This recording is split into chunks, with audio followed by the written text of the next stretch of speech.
ka-ERSA, good afternoon. Nasa Makati tayo ngayon. Another case ng E920, Whirlpool siya.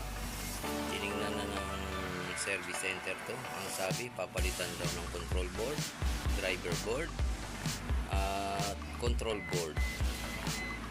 Yan, pagana pa natin siya mga ka-ERSA. So, thumbs up na natin ito mga ka-ERSA. At magpo-full sequence test pa tayo dito after nito. Okay? Thank you and God bless po.